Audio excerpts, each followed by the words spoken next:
Hay un dato que la NBA nunca ha explicado bien. Entre 2005 y 2007, cuando Manu Ginobili estaba en pista, los San Antonio Spurs anotaban 13 puntos más que sus rivales por cada 100 posesiones. Cuando se sentaba en el banquillo, esa ventaja desaparecía casi por completo.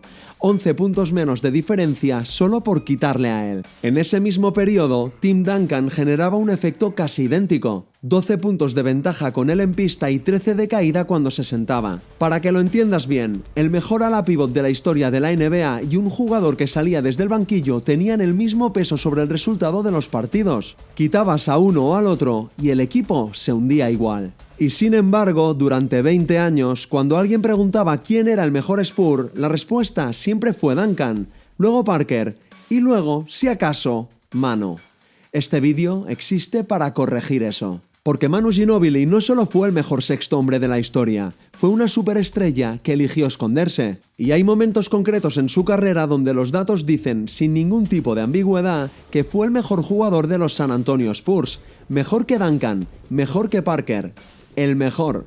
Pero para entender todo esto, primero hay que entender lo que Manu sacrificó para que eso fuera posible. En enero de 2007, Greg Popovich llamó a Manu Ginobili a su despacho. Manu tenía 29 años. Llevaba 4 temporadas en la NBA. Había ganado 2 anillos. Había sido All-Star. Ese mismo año llevaba promedios de más de 16 puntos por partido. Era, sin ninguna duda, un jugador de nivel titular en cualquier equipo de la NBA. Y Popovich le dijo que iba a salir desde el banquillo. No porque hubiera bajado su nivel, no porque hubiera cometido ningún error, sino porque Pop creía que el equipo funcionaría mejor así, con Manu liderando la segunda unidad en lugar de compartir balón con Duncan y Parker en el quinteto inicial. Piensa en un momento en lo que eso significa. Imagina que llevas años trabajando para ganarte un puesto, que has demostrado que puedes competir con los mejores, que acabas de ser All-Star y tu entrenador te dice que vas a salir desde el banquillo. La mayoría de jugadores de la NBA habrían pedido un traspaso, habrían filtrado su descontento a la prensa, habrían hecho la vida imposible al cuerpo técnico hasta conseguir lo que querían. Manu dijo que sí.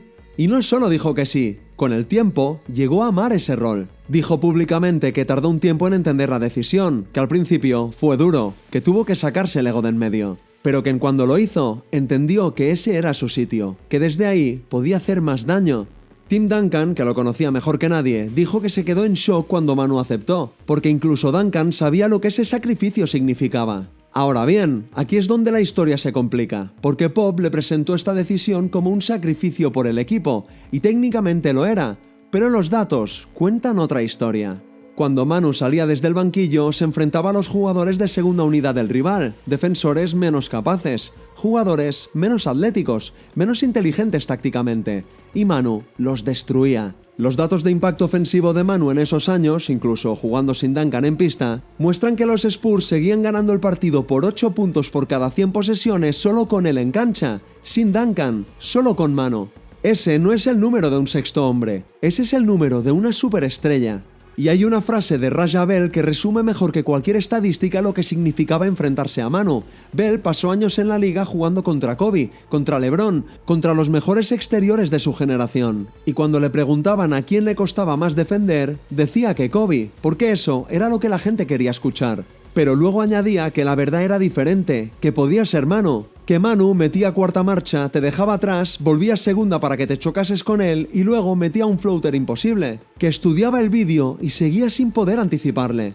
Eso no es un sexto hombre, eso es el jugador más impredecible de su era. Pero la impredecibilidad de Manu no era un caos sin control, era un sistema propio, desarrollado desde niño en Bahía Blanca, Argentina, donde siendo el más pequeño y joven de todos los que jugaban en el centro recreativo de su padre, tuvo que inventarse maneras de mantenerse en pista, de compensar con inteligencia lo que le faltaba en tamaño, de ir siempre a la izquierda, de proteger el balón con el cuerpo y de cambiar el ritmo cuando el rival menos lo esperaba. Creció viendo a Michael Jordan, pero lo que más le obsesionaba de Jordan no era su salto, era su mentalidad competitiva, el odio a perder. Manu absorbió eso y lo aplicó con un juego completamente distinto. Más europeo, más técnico, más extraño para los defensores americanos que no habían visto nunca esos ángulos, esas paradas y esos pasos. Cuando llegó a la NBA en 2002 como rookie de 25 años, en la liga nadie sabía quién era. Tim Duncan, cuando le preguntaron por él antes de la temporada, dijo con sarcasmo que supuestamente era el mejor jugador de Europa, como diciendo, ya veremos.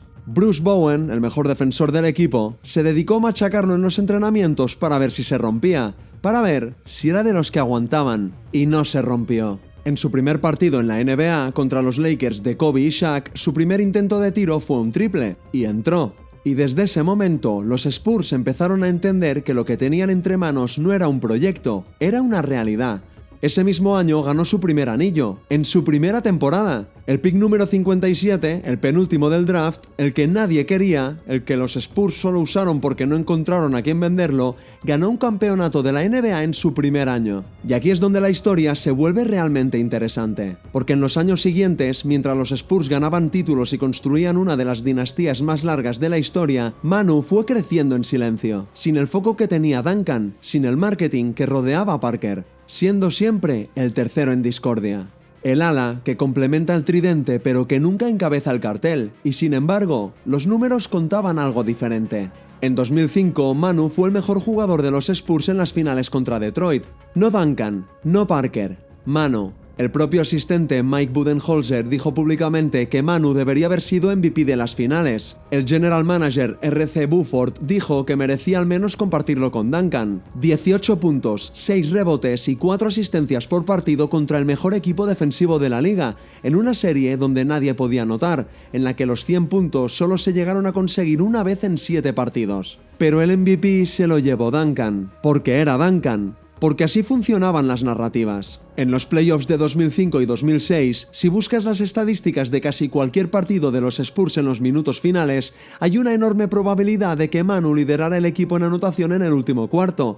Era el hombre al que Popovich le daba el balón cuando el partido se decidía. Hay un momento en el séptimo partido de las finales de 2005 que lo resume todo. El partido estaba igualado entrando en el cuarto cuarto. Los Spurs le dieron el balón a Manu. Anotó o asistió en 16 de los 24 puntos de San Antonio en ese periodo. Sus propios rivales, después del partido, dijeron que merecía el MVP. Y sigue siendo el tercero en discordia. Por cierto, suscríbete si no lo has hecho todavía, porque van a llegar muchos más vídeos como este. En la temporada 2007-2008, Manu tuvo 11 partidos con 30 o más puntos y 2 partidos con 40 o más. Ganó el premio al mejor sexto hombre de la liga. Fue incluido en el tercer equipo All-NBA y según los datos de ese año, era el jugador con mayor carga ofensiva de los Spurs, por encima de Duncan, por encima de Parker, en los minutos que los tres compartían pista. Piénsalo, el sexto hombre era el que más cargaba con el ataque del equipo cuando los tres estaban juntos. El que supuestamente era el tercero en la jerarquía era el que más trabajo hacía. Y en esos años, si miramos los datos de posesiones individuales, Manu era por posesión el mejor anotador de los tres durante prácticamente todo su prime. Mejor por posesión que Duncan, mejor por posesión que Parker. Eso no es un sexto hombre, eso es una superestrella que llevaba una careta. Y la careta tenía nombre, se llamaba sacrificio, se llamaba ego bajo control, se llamaba cultura Spurs. Porque esa es la otra parte de la historia que hay que contar. Los San Antonio Spurs no fueron la dinastía más larga de la NBA moderna por casualidad. Fueron esa dinastía porque construyeron una cultura donde nadie estaba por encima del equipo. Donde el mejor sexto hombre de la historia aceptaba ser el tercero en el cartel porque creía que así el equipo ganaba más. Donde un jugador que podría haber liderado su propia franquicia decidió quedarse en San Antonio y ser, para siempre, el ala que completa el tridente. Y la ironía más grande de toda esta historia es que la decisión, ese sacrificio, ese ego bajo control, es probablemente la razón por la que Manu pudo jugar hasta los 40 años. Porque con menos minutos, con menos desgaste físico y con un rol más controlado, su cuerpo aguantó lo que no habría aguantado con 35 minutos noche tras noche. Pop, sin quererlo, o quizás queriéndolo, le dio a Manu más años de carrera a cambio de menos protagonismo, y Manu lo aceptó. Eso es lo que hace que esta historia sea diferente a todas las demás. Hay una pregunta que nadie se ha hecho nunca en serio sobre Manu Ginóbili. Si hubiera llegado a la NBA con 22 años en lugar de 25, si hubiera ido a un equipo que necesitara una estrella en lugar de ir a una dinastía ya construida, si Popovich no le hubiera pedido que empezara en el banquillo, ¿cuántos puntos habría promediado? ¿Cuántas apariciones en el All-Star tendría? Eso nunca lo sabremos, pero los datos que tenemos apuntan en una dirección muy clara. Manu Ginóbili se retiró en 2018 con el net rating más alto de cualquier jugador que haya disputado al menos 15.000 minutos en los 21 años que la NBA lleva registrando este dato.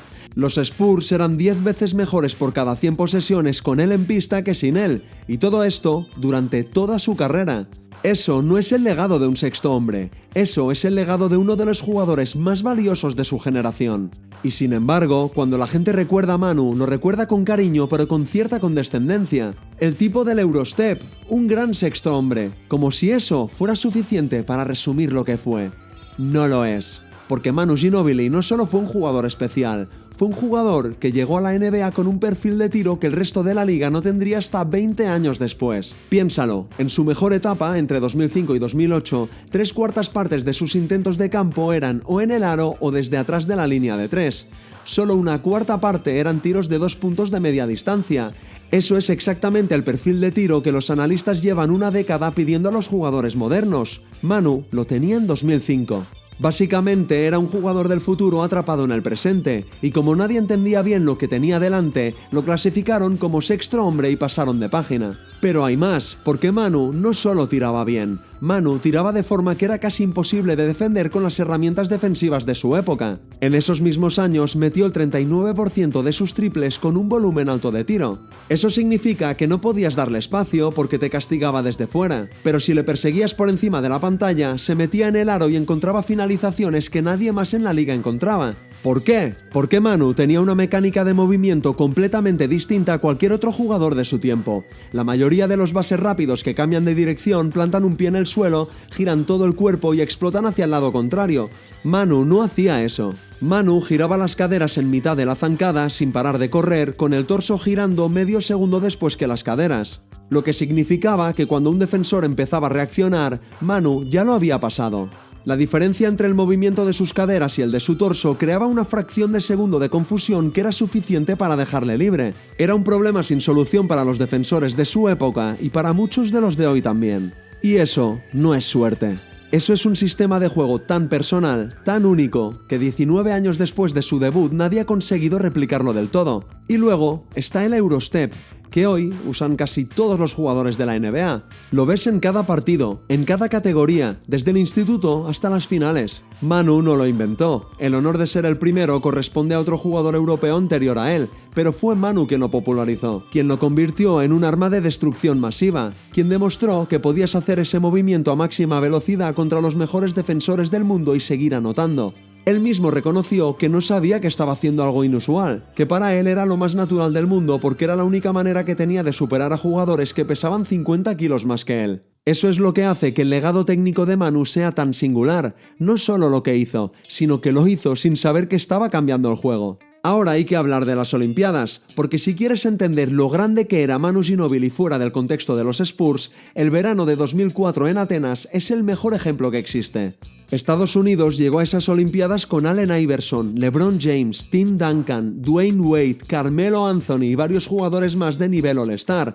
Obviamente eran los favoritos absolutos. Argentina era un conjunto sin estrellas de la NBA, liderado por un jugador que en ese momento era el tercer mejor de su equipo. En las semifinales, Manu anotó 29 puntos, Argentina ganó y Estados Unidos quedó eliminado. Fue la primera vez en décadas que el equipo americano no ganaba la medalla de oro. Y 2 años antes de eso, en los mundiales de 2002, Argentina ya había eliminado a Estados Unidos en la fase de grupos. 2 veces en 2 años. Manu fue el jugador que hundió a una superpotencia del baloncesto mundial. El entrenador argentino lo resumió mejor que nadie después del partido. Dijo que Estados Unidos tenía los mejores jugadores de baloncesto del mundo, pero que ese día habían entendido que nada era imposible, que nada era imposible cuando tenías a Manu. Eso no es frase de un entrenador hablando de un sexto hombre, eso es frase de un entrenador hablando de un ganador. Y esa es la palabra que mejor define a Manu, ganador. No en el sentido vacío en el que se usa esa palabra en el deporte, sino en el sentido más literal y más doloroso. Manu lloraba cuando perdía, no como metáfora, literalmente lloraba. Después del sexto partido de las finales de 2013, cuando los Spurs dejaron escapar el título que tenían en las manos, estuvo llorando en el vestuario durante horas. Se culpó a sí mismo por las pérdidas de balón del último cuarto.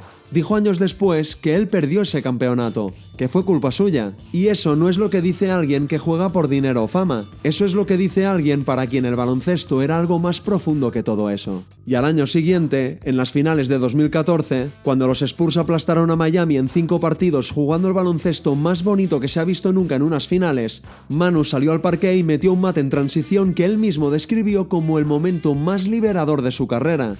Dijo que tenía rabia acumulada del año anterior, que ese mate fue como soltar todo de golpe, que sintió que algo que llevaba un año clavado en la pierna por fin había desaparecido. Entonces, ¿qué fue Manu Ginóbili exactamente? Campeón de la Euroliga, MVP de las finales de la Euroliga, campeón olímpico, 4 veces campeón de la NBA, el único jugador de la historia junto a Bill Bradley que tiene los 3 títulos a la vez.